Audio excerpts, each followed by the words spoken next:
वक्फ board के मुद्दे पर जनसुराज ने बिल्कुल स्पष्ट किया है कि हम लोग ऐसे किसी भी कानून के खिलाफ हैं जिसमें समाज का एक बड़ा वर्ग अपने आप को उसमें सहभागी नहीं पाता है या उससे असहमत है या उससे डरा हुआ फील करता है। बात इसकी नहीं है कि वक्फ बोर्ड का कानून सही है या गलत।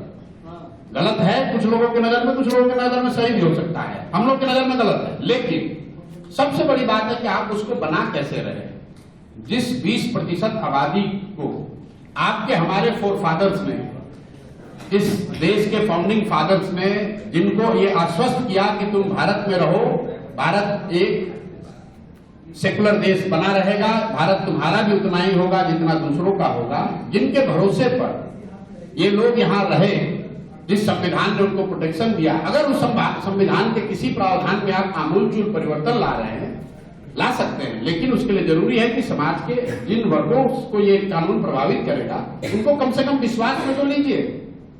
अगर हमारे पिताजी ने या हमारे दादाजी ने कोई कमिटमेंट समाज के लिए किया है तो क्या मेरी ये जिम्मेवारी नहीं है कि मैं अपने बाप दादा के किए हुए कमिटमेंट पर ईमानदारी से खड़ा रहूं? तो ये तो कहीं ना कहीं सिर्फ मुसलमानों की बात नहीं है।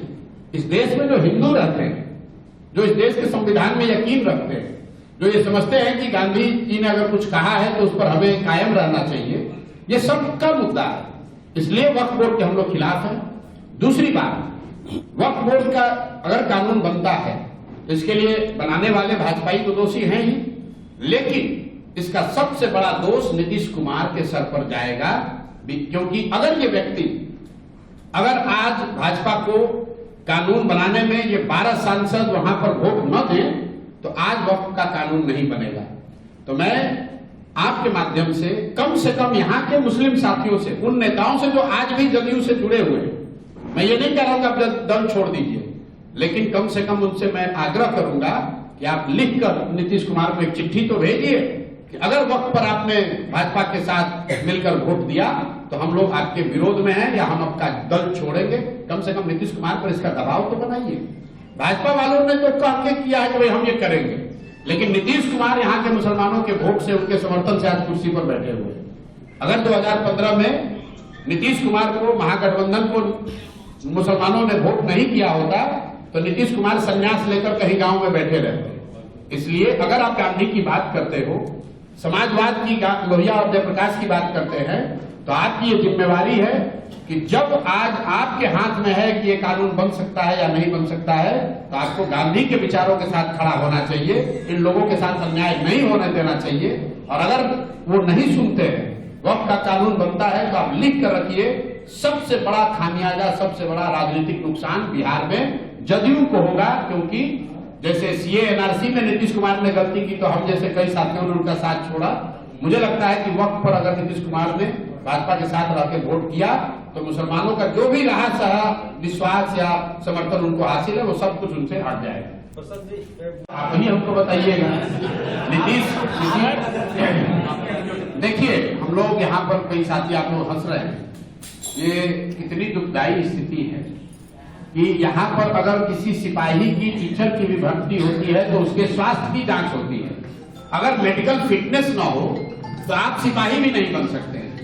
13 करोड़ लोगों का भविष्य, आपका और आपके बच्चों का भविष्य एक ऐसे व्यक्ति के हाथ में आज है जिसके मानसिक स्थिति के, जिसके मानसिक स्वास्थ्य को लेकर हर तरह का स्पेकुलेशन चल रहा है। और ऐसा नहीं है कि ये आपको, हमको पता है तो नरेंद्र मोदी और अमित शाह जी को इसकी जानकारी नहीं है।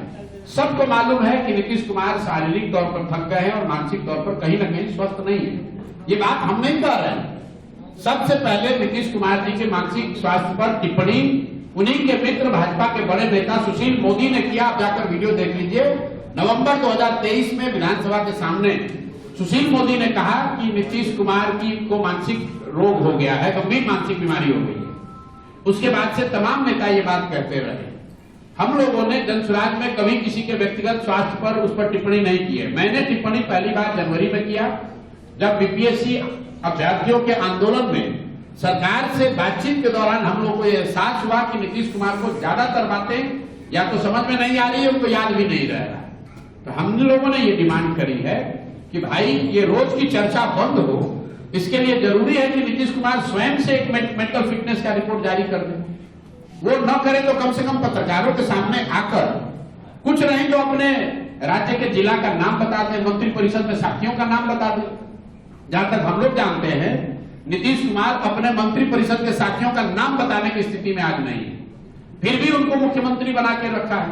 किसने रखा है? भाजपाइयों ने रखा है। जो भाजपा दूसरे राज्यों में दूसरे दलों को तोड़कर, नेताओं को खरीद कर अपना दल, अपना सरकार बनाता है, कोई ये पूछने वाला नहीं है कि भाई बिहार में तुम्हारे 75 विधायक हैं, नीतीश जी के 42 है, तुम इतना बड़ा दरिया दिल कैसे हो गए हो कि नीतीश जी को मुख्यमंत्री बना रखा है। तो मेरे भाई, ये बिहार की के तकदीर में ये हमेशा गलती रही है। जैसे पहले कांग्रेसियों ने हम लोग को लालू के हाथ में बेचा, उसी तरह भाजपाइयों ने बिहार के लोगों के भविष्य को नीतीश के हाथ में बेच दिया है। इसीलिए मैं हमेशा कहता हूं कि बिहार के बर्बादी के लिए जिम्मेवार लालू नीतीश हैं, लेकिन इसके असली गुनाहगार कांग्रेसी और भाजपाई हैं। क्योंकि चाहे जितनी भी बिहार की जनता बेवकूफ हो, जितना भी जातियों में बटा रहे, आपको एक आंकड़ा दे देता हूं। लालू जी अपने जीवन में बिहार में एक ही बार जीते हैं, 1995 में। उसके बाद लालू जी जितनी बार सत्ता में आए वो कांग्रेस जैसे दलों के सहयोग से आए। नीतीश कुमार अपने लंबे जीवन काल में सिर्फ एक बार 117 तक पहुंच पाए 2010 में। उसके बाद जितने बार मुख्यमंत्री रहे वो भाजपा के सहयोग से रहे। तो असली गुनाहगार कहीं ना कहीं भाजपा और कांग्रेस है, जो चंद सांसदों के समर्थन के लालच में बिहार की चिंता नहीं करते हैं। दिल्ली में बैठ के सोनिया गांधी को अगर 15-20 सांसदों का समर्थन लालू जी देते रहे तो बिहार में जंगल राज उनको नहीं दिखेगा। उसी तरीके से आज 12-15 सांसदों का सहयोग मोदी जी को मिल रहा है, तो उनको बिहार के लोगों की त्रासदी, बिहार के बच्चों की अशिक्षा, पलायन उनको नहीं दिखेगा। सर ब्लूप्रिंट कहाँ के बैठे? साइड में है तो आप कहाँ बैठा रहे?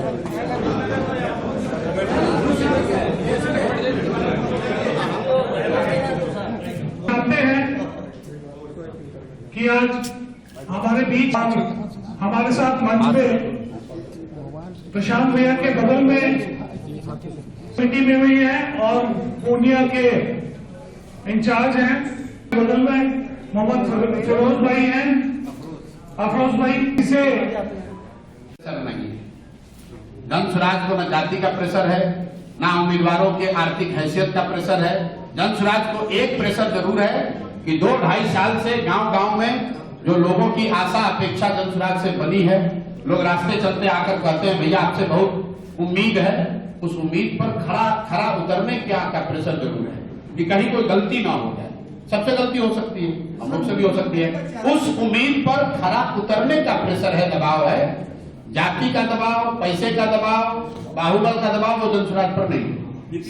और आपके खिलाफ बयानबाजी भी करते और आप भी उनके खिलाफ बयानबाजी, क्या कहा चुनौती मांग रहे इसी इलाके में? जहां पर आप बैठे हुए हैं, इस शख्स ने ही दिखाया है कि यहाँ पर पप्पू यादव कोई फैक्टर नहीं है। ये तो उदय सिंह जैसे लोग जब यहाँ पर सक्रिय अभी नहीं है राजनीतिक तौर पर, इलेक्टोरल सेंस में सक्रिय तो समाज के स्तर पर हैं ही, राजनीतिक तौर पर हैं, लेकिन चूंकि इलेक्टोरल पॉलिटिक्स में उदय जी जैसे जो साथी हैं वो बहुत सक्रिय नहीं है, इसलिए आपको इस तरह के मेंढक लोग दिखते रहते हैं। और मेंढकों का काम है बरसात में निकलेंगे तो टर करेंगे, उससे कोई फर्क नहीं पड़ना। अमित शाह बिहार के दौरे पे आ रहे हैं जी, करते हम नहीं जानते हैं। आपने कहा कि बिहार में जाति के आधार पर, समीकरण के आधार पर ही चुनाव होगा। आप बताइए कि पूरे बिहार में लोगों ने भाजपा को, मोदी जी को वोट दिया है। मोदी जी के जाति के कितने लोग बिहार में रहते हैं? आप तो बहुत भारी पत्रकार हैं। मोदी जी के जाति के कितने लोग बिहार में रहते हैं? जिन लोगों ने नीतीश कुमार को वोट दिया है, नीतीश कुमार के जाति के कितने लोग बिहार में रहते हैं? अगर लालू जी की भी बात कर ले तो लालू जी के जाति के 15-16% लोग बिहार में रहते हैं। तो क्या लालू जी को 15% वोट से आप बिहार जीत जाइएगा? ये जो बात आप लोग रोज फैलाते हैं, ये भी नहीं समझते कि इससे आपको बिहार का कितना बड़ा नुकसान कर रहा है। आप कभी बिहार के बाहर जाइए, क्या गुजरात में जातियों की राजनीति नहीं है? 1980 में वहां पर खाम थियरी की बात होती थी, KHAM, क्षत्रिय, हरिजन, आदिवासी और मुस्लिम, जो कांग्रेस को वोट करता था। क्या खाम थियरी बिहार में बनाया गया था? कर्नाटक में गोकालिका और लिंगायत की राजनीति होती है, तो क्या वो बिहार में है? कम्मा और रेड्डी आंध्र में राजनीति कर रहे हैं, तो क्या वो बिहार में है? ये कहां से आप लोगों ने दिमाग में बैठा लिया कि खाली बिहार में जाति की राजनीति होती है? जाति जो, एक मिनट रुकिए, जाति जो है वो समाज की एक सच्चाई है। समाज का जो भी हिस्सा है, अगर समाज में जाति है तो राजनीति में भी उसका कुछ प्रभाव होगा। समाज में अगर हिंदू मुसलमान है तो उसका राजनीति पर प्रभाव होगा। अगर समाज में भ्रष्टाचार है, परिवारवाद है, तो उसका प्रभाव आपको राजनीति में दिखेगा। राजनीति तो समाज का आईना है, जो कुछ भी समाज में है वो राजनीति में भी दिखेगा। जाति एक बड़ी सच्चाई है, लेकिन जाति एकमात्र सच्चाई नहीं है। मुस्लिम जो है वो क्यों लालू जी को वोट दे रहा है? मुस्लिम की जाति और लालू जी की जाति एक तो नहीं है, वो इसलिए दे रहा है कि वो भाजपा को नहीं दे सकता है। इसी तरह बहुत बड़े हिंदू समाज में बहुत जातियां ऐसी हैं, बहुत जातियों के लोग ऐसे हैं जो भाजपा को या नीतीश को इसलिए वोट देते हैं कि वो लालू जी के जंगल राज से डरते हैं, उनका जातियों से कोई लेना देना नहीं। आप इतना सिंप्लीफाई करके बता देते हैं आप लोग, यहां तो सब जाति पर होता है। क्या प्रत्याशी सुराज उन्हीं लोगों को चुनाव लड़ाएगा जो समाज की नजर में सही है, सही व्यक्ति है, समाज को कुछ देना चाहता है। ये उन लोगों का दल नहीं है जो एमएलए बनकर, मंत्री बनकर, ठेकेदारी करके शराब बालू के जरिए बहुत पैसा कमाना चाहते हैं। ज्यादातर लोग इसमें वो लोग हैं जो जीवन में जिन्होंने कुछ किया है, हासिल किया है, संघर्ष किया है, समाज के लिए खड़े रहे हैं, और कहीं ना कहीं उनके मन में ये जज्बा है कि अगर कोई सही प्लेटफॉर्म होता तो हम भी जुड़कर समाज के लिए कुछ कर पाते। किसी के पास ये पैमाना नहीं है, हमारे पास कोई क्रिस्टल बॉल नहीं है, थर्मामीटर नहीं है कि मैं बता दूं कौन सही कौन गलत। लेकिन ये भी संभव है कि बहुत ईमानदार व्यक्ति को आप टिकट दीजिए और जीत कर आए तो वो भ्रष्ट हो जाए। लेकिन हम लोग क्या कर रहे हैं? हम लोग सिस्टम को अकाउंटेबल बना रहे हैं। मैं ओपनली मन से कहता हूं कि अगर जनसुराज से भी गलत आदमी खड़ा होता है उसको वोट मत दीजिए, और अगर जनसुराज के सही आदमी को वोट भी दे रहे हैं तो ये कह के दीजिए कि सिर्फ 5 वर्ष के लिए दे रहे हैं। लोकतंत्र में जो आप वोट देते हैं, जो आप विश्वास भरोसा जताते हैं, वो 5 वर्ष के लिए है, जीवन भर के लिए नहीं। यही बात को हम लोग 2 साल से समझाने की कोशिश कर रहे हैं। इस देश में 5 ऐसे राज्य हैं जहां से पूरे देश की 1/3 इकोनॉमी है। केरल, तमिलनाडु, कर्नाटक, आंध्र प्रदेश और तेलंगाना। ये 5 राज्यों में 1/3 देश की इकोनॉमी है। ये 5 राज्य में अलग अलग भाषा बोली जाती है, अलग अलग विचारधारा के दल वहां पर शासन में हैं, अलग अलग नेता हैं, लेकिन एक चीज कॉमन है, आजादी के बाद आज तक इन 5 राज्यों में कोई एक मुख्यमंत्री, कोई एक नेता 10 वर्ष से ज्यादा मुख्यमंत्री नहीं बना। क्यों? क्योंकि जनता ने उन पर शिकंजा रखा है कि आप काम नहीं करोगे तो आपको हटा दिया जाएगा। बिहार में चाहे जनसुराज की सरकार बने या किसी दूसरे पार्टी की, जब तक नेताओं के मन में ये डर नहीं होगा कि हम काम नहीं करेंगे तो जनता हमको हटाएगी, तब तक सुधार नहीं हो सकता है। जनसुराज भी सुधार नहीं कर पाएगा। तो हम लोग विकल्प दे रहे हैं ताकि जनता के पास ये अवसर रहे कि जो काम न करे तो किसी दूसरे को चुनिए। बिहार में विकल्प ही नहीं है। लोग जान रहे हैं कि आदमी ने काम नहीं किया, 5 वर्ष भ्रष्टाचार किया है, फिर चुनाव आता है, कहता है भैया लालू तो कितना भी आदमी खराब है, लालू के जंगल राज से तो ठीक है, तो चलो इसी को वोट दे दो। इसी तरह मुस्लिम साथियों की आप देखिए, सीमांचल में मुसलमान साथियों का क्या हालत है। पढ़ाई के नजरिए से, आर्थिक दृष्टि से, रोजगार के नजरिए से सबसे ज्यादा अगर कोई कष्ट में है तो मुस्लिम परिवार है। बावजूद इसके वो वर्षों से लालू को क्यों वोट दे रहे हैं? इसलिए दे रहे हैं कि सामने भाजपा को वोट दे नहीं सकते। उनके पास विकल्प हो तभी समाज में सुधार होगा। सर, आप विकल्प की बात कर रहे हैं। जनसुराज 100% बिहारियों की बात कर रहा है, उसमें वो 38% भी शामिल है जो उनके समझ से, आपके समझ से आरजेडी का समर्थक है। हम लोग किसी जाति, समुदाय, संप्रदाय विशेष क्षेत्र की राजनीति नहीं करते हैं। हर उस बिहारी की राजनीति कर रहे हैं जो बिहार में परिवर्तन चाहता है। हर उस बिहारी की बात कर रहे हैं जो पिछले 30-35 साल से बिहार में विकल्प न होने की वजह से कहीं न कहीं अपने मन में कूड़ता रहा है, दूसरे राज्यों की तरक्की को देखकर अफसोस करता रहा है कि काश ऐसा होता कि बिहार में भी कोई दल होता, बिहार में भी विकल्प होता जहां हम लोग भी विकास की बात करते। तो आपने कहा, अगर आपका सवाल यह है कि आपका वोट बैंक क्या है, वोट बैंक के नजरिए से भी देखिएगा तो बिहार में जाकर आप सर्वे कर लीजिए। मतदाता चाहे आरजेडी का हो या भाजपा का, जदयू का हो या कांग्रेस का, करीब 60% से ज्यादा मतदाता बिहार में आज नया विकल्प चाहता है, बदलाव चाहता है। वो जरूरी नहीं है कि वो जनसुराज चाहता है, ये मैं मान रहा हूं, लेकिन 60% से ज्यादा लोग बिहार में बदलाव चाहते हैं। तो जन सुराज का वोट बैंक वही 60% मतदाता है जो बिहार में अब बदलाव चाहता है। जब वो जंगल राज की बात करेंगे, इसमें खबर क्या है?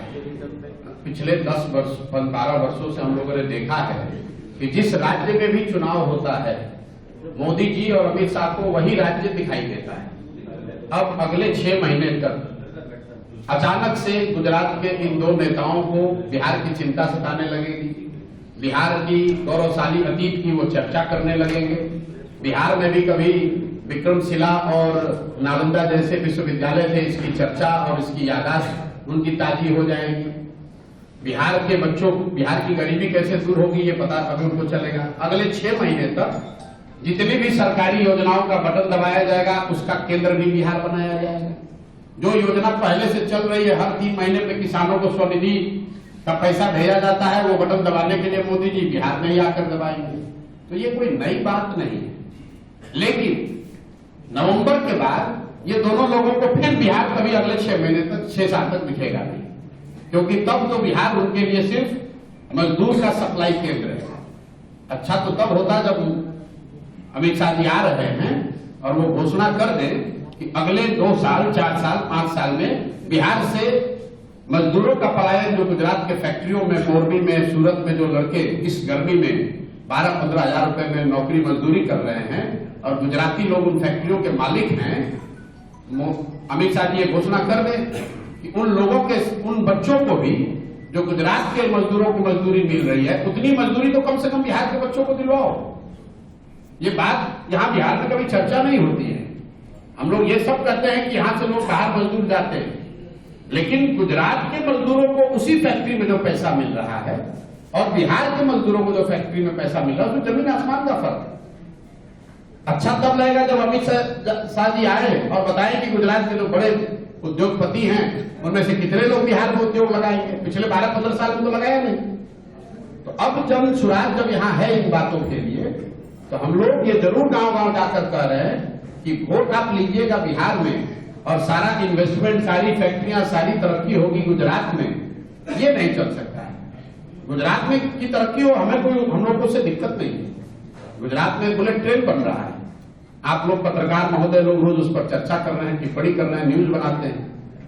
बुलेट ट्रेन बनाने के लिए भारत सरकार ने जापान से 1 लाख करोड़ रुपया का ऋण लिया, गुजरात में नहीं लिया, पूरे देश में ऋण लिया है, जिसमें बिहार का भी 13% हो गया।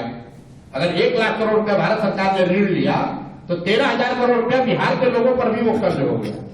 वहां पर बुलेट ट्रेन बन रहा है। अहमदाबाद से बॉम्बे तक जाने के लिए सैकड़ों विकल्प है। वहां फ्लाइट है, पहले से ट्रेन है, सड़क है, लेकिन वहां पर बुलेट ट्रेन बन रहा है। इतना पैसा लगाकर क्यों? ताकि वहां तरक्की आए, लोगों को और सुविधा मिले भाई, हम लोग को दिक्कत नहीं। लेकिन कम से कम हम, अगर गुजरात के लोगों के लिए बुलेट ट्रेन मिलेगा तो बिहार के लोगों के लिए पैसेंजर ट्रेन तो होना चाहिए। यहां के लोग तो पैसेंजर ट्रेन के लिए मारामारी कर रहे हैं। हम लोग 40 MP जिताकर भेजे हैं, गुजरात से 26 MP गए। तो ये बात तो बिहार के लोगों को समझना होगा ना कि वोट अगर हमारा है तो कुछ अधिकार तो हम लोग का होना चाहिए। सिर्फ गुजरात के लोगों का ही तरक्की क्यों होगा? और गुजरात के लोगों के तरक्की के नाम पर कितने दिन तक बिहार के लोग वोट देते रहेंगे? जनसुराज में हम लोग गांव-गांव जाकर यही तो कह रहे हैं कि मेरे भाई, एक बार अपने राज्य की तरक्की के लिए, अपने बच्चों के पढ़ाई रोजगार के लिए वोट दे दो। गुजरात और कर्नाटक और तमिलनाडु का विकास और देश और पाकिस्तान और चाइना का बात बहुत हो गया। ये बिहार विधानसभा का चुनाव है। बिहार की तरक्की के लिए, बिहार के बच्चों के पढ़ाई रोजगार के लिए वोट दीजिए। तो अमित शाह जब आएंगे तो आप लोग मौका लगे तो सवाल पूछिएगा कि पिछले 15 साल में केंद्र में उनकी सरकार है, कितनी फैक्ट्री बिहार में लगी है। पटना विश्वविद्यालय को सेंट्रल विश्वविद्यालय बनाने के लिए सार्वजनिक तौर पर सभा में मुख्यमंत्री ने, बिहार के मुख्यमंत्री ने, जो उन्हीं के मुख्यमंत्री है, हाथ जोड़कर मोदी जी से कहा सेंट्रल यूनिवर्सिटी सर बना दिया जाए, सेंटेनरी ईयर है। मोदी जी ने मन से उसको खारिज कर दिया। फिर भी अगर पटना विश्वविद्यालय से सरोकार रखने वाले लोग जाकर मोदी जी को, भाजपा को वोट देते हैं तो दोष मेरा और आपका है, मोदी जी का नहीं। जितनी तैयारी अन्य बिहार के अन्य राज्य के और अन्य हिस्सों में की जा रही है, उतनी ईमानदारी उतनी ही मेहनत और परिश्रम करके सीमांचल की इन सीटों पर भी जनसुराज एक बेहतर विकल्प के तौर पर जनता के सामने अपना नजरिया, अपना विकल्प प्रस्तुत करे। जनसुराज का जो उद्देश्य है आपको मालूम है, पिछले 30-35 साल से बिहार में जो एक राजनीतिक बंधुआ मजदूरी है, जिसमें समाज का एक बड़ा वर्ग न चाहते हुए भी लालू जी के जंगल राज के डर से नीतीश कुमार और भाजपा को वोट करता है, उसी तरह मुसलमानों का एक बड़ा वर्ग सिर्फ भाजपा के डर से, उनके पास विकल्प न होने की वजह से लालटेन को, राजद को वोट करता है। उस विकल्पहीनता को खत्म करना, राजनीतिक बंधुआ मजदूरी को खत्म करना, ताकि विकल्प के अभाव में किसी व्यक्ति को गलत दल और नेता का चुनाव न करना पड़े, उनको वोट न देना पड़े। इसलिए जनसुराज की स्थापना, एक उद्देश्य जनसुराज की स्थापना के पीछे वो भी है। आप देखेंगे आने वाले विधानसभा चुनाव में जनसुराज यहां मजबूती से सशक्त उम्मीदवार, सशक्त और ईमानदार उम्मीदवारों के साथ चुनाव लड़ेगा और हम लोग की कोशिश होगी कि जनता सही विकल्प का, एक ईमानदार और बेहतर विकल्प का चुनाव करे और बिहार में विकल्पहीनता के अभाव में लालू, नीतीश और भाजपा का ये जो त्रिकोण चला आ रहा है, इसको रोका जा सके। बिहार में भी शिक्षा और पलायन पर बात हो, बिहार में भी विकास की बात हो, बिहार भी देश के कुछ अन्य राज्यों के तरह विकास के पथ पर वापस जाए, इसी परिकल्पना को लेकर हम लोगों ने प्रयास शुरू किया है। मैं अंतिम एक बात इतना ही कहूंगा कि आने वाले समय में चाहे लड़ाई कितनी भी बड़ी हो, जो बातें हम लोगों ने पिछले 2-2.5 साल में पदयात्रा के दौरान, इस अभियान के दौरान गांव-गांव में जाकर कहा है, उसमें उसकी ईमानदारी और शुद्धता में कहीं कोई कॉम्प्रोमाइज किसी भी स्तर पर नहीं किया जाएगा, ना राजनीतिक स्तर पर, ना वैचारिक स्तर पर। बिहार सुधारने का जो लक्ष्य है हम लोग के लिए, जनसुराज सिर्फ चुनाव लड़ना, एमएलए एमपी बनना वो नहीं लक्ष्य है। बिहार को सुधारने का जो लक्ष्य है वो करने के लिए हम लोग पूरी तरीके से प्रतिबद्ध हैं। उसको करने में चाहे 2 बरस लगे या 10 बरस लगे, विचार के स्तर पर और प्रयास के स्तर पर इसमें किसी तरह का कोई कॉम्प्रोमाइज होने वाला नहीं है। हम लोग कटिबद्ध हैं, हम लोग को मालूम है बड़ी चुनौती है, लेकिन चाहे जितनी बड़ी चुनौती हो उसके लिए प्रयास करने के लिए हम लोग बिल्कुल संकल्पित हैं, हम लोग पीछे हटने वाले नहीं हैं। इसी के साथ बहुत बहुत धन्यवाद आप सबका। मंच पर मेरे साथ जो बैठे हुए हैं, आप जब सवाल